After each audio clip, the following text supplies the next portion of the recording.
Fala pessoal, beleza? Vitor aqui da Trading com Dados e hoje eu queria conversar com vocês sobre uma das bibliotecas mais importantes que nós temos aqui na programação em Python, que talvez seja a biblioteca mais importante até os dias atuais, no momento que eu estou gravando esse vídeo, uma biblioteca que é utilizada ao redor do mundo por profissionais de diversas áreas e não é diferente aqui no mercado financeiro. Essa biblioteca ela tem uma característica especial pela trajetória dela, pela criação dela. É uma biblioteca que foi criada no mercado financeiro, inclusive por um profissional que trabalhou por muito tempo na área de finanças quantitativas, a área que a gente fala tanto aqui na Trading com Dados. Trata-se da Pandas. Você provavelmente já utilizou a biblioteca Pandas em algum momento, né? Se você está aprendendo Python, se você está aqui junto, ao nosso time da Trading com Dados, aprendendo, estudando, seja em algum curso, seja nos nossos vídeos no YouTube, se você veio de fora por alguma outra experiência com programação em Python, você provavelmente já utilizou a biblioteca Pandas. Se você não utilizou ainda, então é muito provável que você vai utilizar em algum momento, por causa justamente da importância. A biblioteca Pandas ela foi criada pelo Wes McKinney, que é um engenheiro de software que, durante a criação dessa biblioteca, trabalhou na AQR, que é uma das principais empresas de investimento quantitativo dos Estados Unidos. A AQR Capital Management é uma referência na gestão de portfólio utilizando metodologias quantitativas e o Wes McKinney desenvolveu essa biblioteca enquanto ele trabalhava lá. De 2007 a 2010 e em 2009 ele abriu essa biblioteca. Eu vou deixar aqui, inclusive, na descrição desse vídeo, o link para a biblioteca da Trading com Dados, onde, inclusive, você vai conseguir ver livros e da obra do Wes McKinney. A gente sempre recomenda o pessoal dar uma olhada na obra dele, porque ele realmente é muito proficiente na linguagem Python. Mas, enfim, pessoal, e aí, dentro desse contexto, eu queria mostrar aqui para vocês 5 funcionalidades que eu considero cruciais dentro da biblioteca Pandas quando a gente está aqui trabalhando no mercado financeiro. Várias dessas funcionalidades aqui a gente usa em análises, quando a gente está obtendo dados de ações e outros ativos, para fazer análises básicas. Perceba que eu não vou falar aqui de todas as funções, todos os métodos, porque a biblioteca Pandas é muito extensa e eu levaria muito tempo aqui descrevendo tudo isso. Então eu resolvi trazer as 5 funcionalidades que eu considero principais, que no meu dia a dia aparecem mais, mas com certeza você vai ouvir falar e vai utilizar muitas outras funcionalidades, muitas outras funções, outros métodos, etc. Beleza, pessoal? Então eu vou aqui para o meu computador, para o meu Google Colab, convido vocês a fazerem o mesmo, porque é lá onde eu vou mostrar aqui as funcionalidades da biblioteca Pandas. Vamos lá?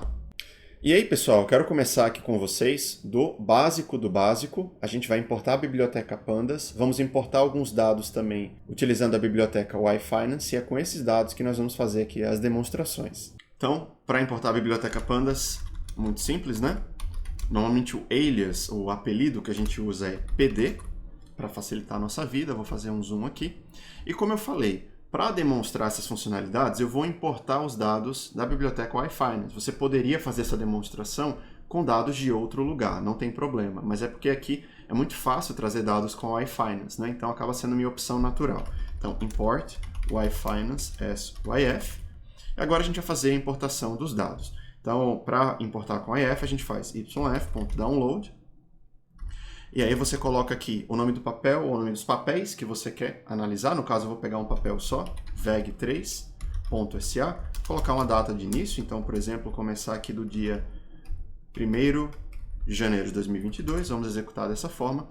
E aqui nós temos os nossos dados, uma primeira versão aí de data frame, uma primeira tabela que a gente vai utilizar para fazer essa demonstração. Vou chamar isso aqui de alguma coisa, tá? Vou dizer que isso aqui é veg, colocar o nome aqui no começo. E a primeira funcionalidade que eu queria apresentar para vocês é a funcionalidade de indexação, os indexadores aqui da biblioteca Pandas, que facilitam muito a nossa vida. Então nós temos o lock e o ilock, são operadores que permitem que a gente extraia elementos específicos de uma tabela. Então, por exemplo, veg, se eu faço veg.ilock de 0, na posição 0, o que é que isso aqui vai me trazer? Vai trazer a primeira linha desse data frame. Por quê? Porque o ilock, ele busca pela posição. Então ele olha para aquele data frame, olha para aquela tabela e ele fala assim: me traz aqui o que está na linha 0 desse data frame.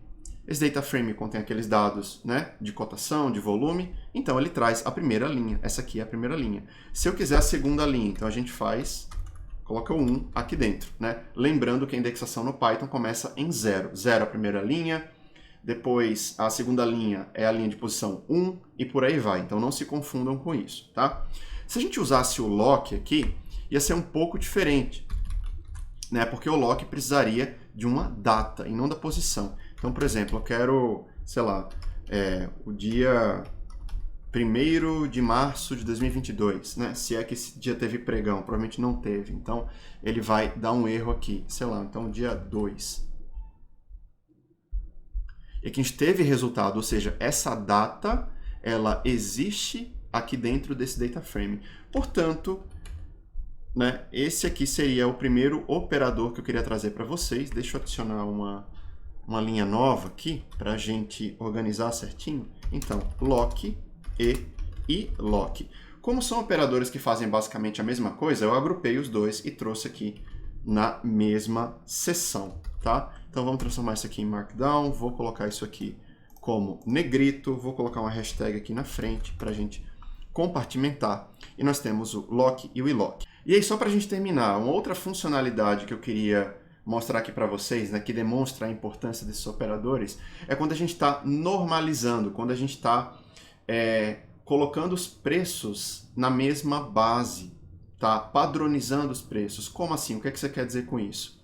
Vamos fazer uma nova extração aqui, pessoal. Suponham que a gente quisesse ter mais de um papel aqui. Sei lá, vamos colocar uma lista aqui, e ao invés de VEG, eu vou colocar, ao invés de só VEG, né, eu vou colocar VEG Petro 4 e Vale 3.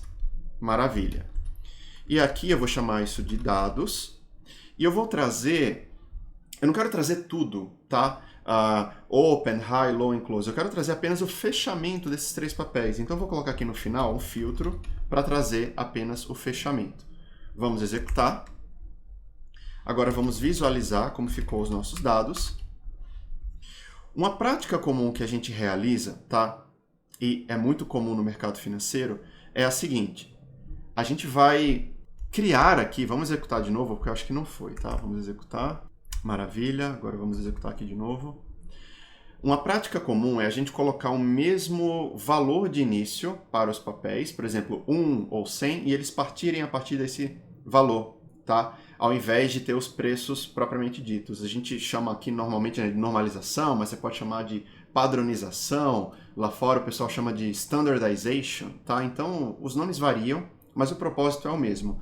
Como que a gente faz para isso aqui acontecer no data frame? A gente vai dividir todos os valores pelos valores da primeira linha, porque dessa forma eles vão começar em 1, que pode ser R$1, pode ser $1, a unidade não importa. O que importa é que eles começam no valor de 1. Então vamos fazer isso na prática. A gente faz dados, que é o meu data frame inteiro, dividido pela primeira linha. Como que a gente obtém a primeira linha? Lembra que eu mostrei agora para vocês? Ponto e lock da posição 0. Quando a gente faz essa divisão, percebam, eles começam de 1. E aí você poderia, inclusive, plotar isso aqui, né? Colocar entre parênteses e vou plotar isso aqui, porque é bem interessante, né? Quando a gente plota diferentes papéis que antes, né, tinham diferentes magnitudes, agora você consegue fazer com que eles comecem do mesmo valor, que aqui no caso é 1. Bacana, né? Então, aqui a gente viu os operadores lock e ilock. Agora vamos copiar isso aqui, porque eu quero ir para o próximo operador, que são, na verdade, é o operador %change, que é um operador importantíssimo no mercado financeiro, e agora a gente vai entender por quê. O %change ele serve basicamente para calcular a diferença percentual de uma linha para outra, né? O quanto aquela linha, vamos dizer, não aquela linha, aquela coluna, ela está evoluindo em termos percentuais. Então vamos supor aqui, nós temos, né, o nosso data frame de dados. E se a gente quisesse o retorno diário, né, o retorno de um dia para o outro aqui para esse nosso data frame, como que a gente faz? Então nós vamos copiar isso aqui, vamos colar aqui embaixo, vamos fazer ponto %change. Tá? E o resultado disso daqui vai ser a variação percentual. Existem alguns parâmetros que a gente poderia modificar, por exemplo, número de períodos. Se você quer esse cálculo feito em um período, entre 2 períodos, 3, etc., o que a gente usa normalmente é um período, né? De um dia para o outro, de uma linha para a outra. Então nem vou mexer nesses parâmetros aqui, não é do meu interesse nesse vídeo, tá? Para a gente ver o que vai acontecer. Então vamos executar. E olha só que interessante. Ao invés de ter preços, eu passei a ter retornos diários. Então, desse dia para esse, Vale caiu, olha só, pouco mais de 1%. Petro 4 subiu 0,378, por aí, né? Por cento. Por que a primeira linha ficou vazia? Porque não tinha nada antes dela. Então, não consigo calcular um retorno percentual de algo, né, que não tinha nada antes. Vamos para mais um operador aqui. Então, imaginem que vocês fizeram essa análise aqui e por alguma razão, algum desses papéis aqui nem é mais importante para vocês. Então, vamos supor VEG3. Vocês querem remover esse papel. Como que a gente faz isso? E existe um método aqui da biblioteca Pandas que a gente pode utilizar, que é o drop. Tá? Esse método drop, pessoal, ele pode ser utilizado tanto para remover linhas quanto colunas. A gente usa, normalmente aqui, mais para colunas, mas é interessante que vocês saibam também como fazer, né, caso a gente queira remover linhas. Beleza? Então a gente traz aqui um data frame, né, um elemento de dados, né, da biblioteca Pandas, ponto drop, e aqui dentro nós vamos passar os parâmetros. Tem alguns parâmetros que normalmente são muito importantes. Primeiro, você vai determinar o que você quer excluir. Então você pode colocar tanto índices aqui, tá? Você pode colocar 0, 1, etc. Ou você pode colocar o nome das colunas. Se é uma coluna só, se são várias colunas. Por exemplo, eu quero remover uma coluna só. Eu vou colocar aqui o nome da coluna, veg3.sa. Depois nós vamos especificar qual que é o eixo. Se aquela informação está no eixo 0, que são linhas, ou no eixo 1, que são colunas. Nesse caso, eu estou me referindo a veg, que é uma coluna, então o axis aqui vai ser 1. E depois eu tenho que dizer se aquela transformação vai ser local, vai ser só nessa célula, ou se eu vou transformar o meu data frame inteiro, como um todo. Então, por exemplo, eu quero que o meu data frame carregue essa transformação com ele. Eu não quero ter que ficar toda hora dizendo para ele remover veg. Então, o inPlace vai ser true, vai ser verdadeiro. Isso aqui é uma transformação que vai ficar válida para o meu código inteiro. Vamos executar. Agora a gente vai ver como que ficou o nosso data frame dados. É importante a gente mostrar aqui que se você quiser remover mais de uma coluna, você tem que passar uma lista aqui dentro, tá? E aí você precisa dizer quais colunas, né, você quer remover. Se você quiser remover Petro, você coloca um outro elemento aqui dentro dessa lista, tá? Como eu estou removendo apenas VEG, isso aqui não precisa ser uma lista. Então, basicamente, essa é a sintaxe quando a gente quer remover algo. Percebam que essa transformação que eu fiz em dados, ela vai ser válida em qualquer lugar. Se eu vier aqui para cima, abrir uma nova célula e eu digitar dados, continua sendo válida a transformação, né? A remoção da coluna de VEG3, beleza? Então não importa mais onde você vai utilizar esse data frame, justamente por causa do parâmetro inPlace, beleza? Vamos lá, pessoal. Aqui está faltando mais duas funcionalidades, né?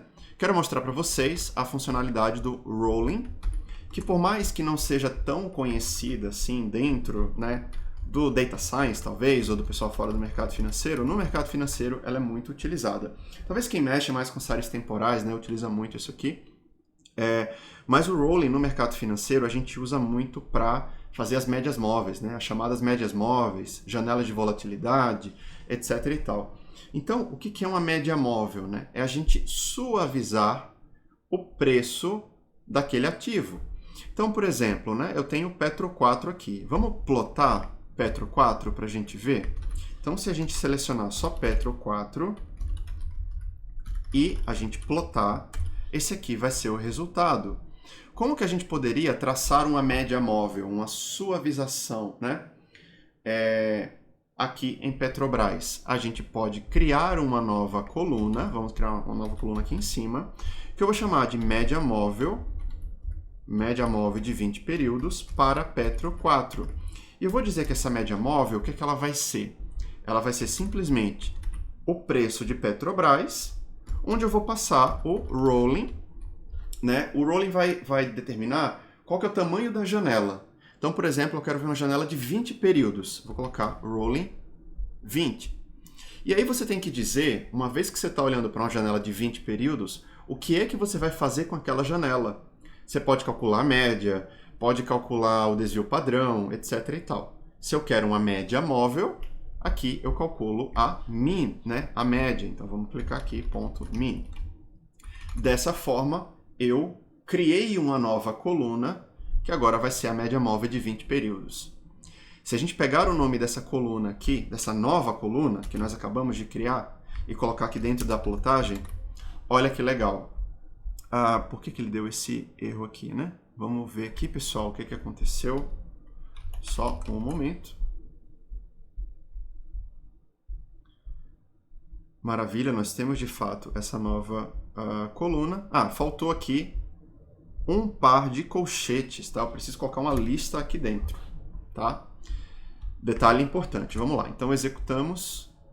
Olha só que interessante, eu tenho não só o preço de Petrobras, como eu tenho uma média móvel de 20 períodos plotada logo em cima, tá? Então, por isso que o rolling é uma funcionalidade da biblioteca Pandas que é muito usada no mercado financeiro. Por último, pessoal, eu quero trazer para vocês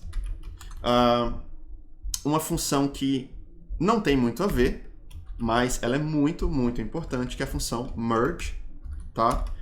É o equivalente, né, do join que a gente conhece lá do SQL aqui dentro do Python. Então a gente vai unir dois data frames. E aí você vai determinar a forma dessa união. Para a gente unir dois data frames, eu preciso ter um outro data frame, né? Aqui no caso, eu só tinha um, que foi esse aqui. Vamos criar um novo data frame. Sei lá, eu vou extrair os dados do S&P 500. Então eu vou chamar de SP, vai ser yf.download. O ticker do S&P 500 é GSPC. Eu vou começar na mesma data. Vou começar em 1º de janeiro de 2022. Vamos ver essa extração aqui. Conferir como é que ficou.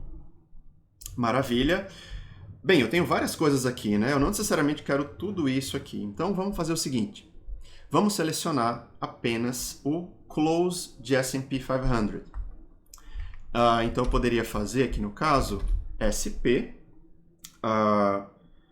ponto close, se eu quiser selecionar, ou fazer um filtro assim, né?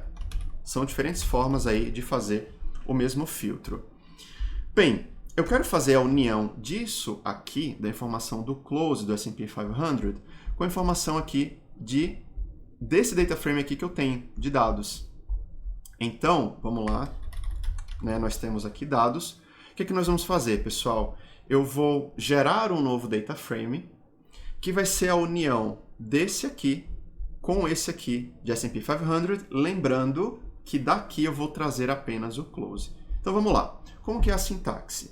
A gente vai chamar a função merge, então pd.merge. Quais os parâmetros? Aqui você vai determinar qual que é o seu data frame da esquerda, qual que é o seu data frame da direita, a forma como eles vão se unir. Para o meu data frame da esquerda, eu quero dados, quero tudo.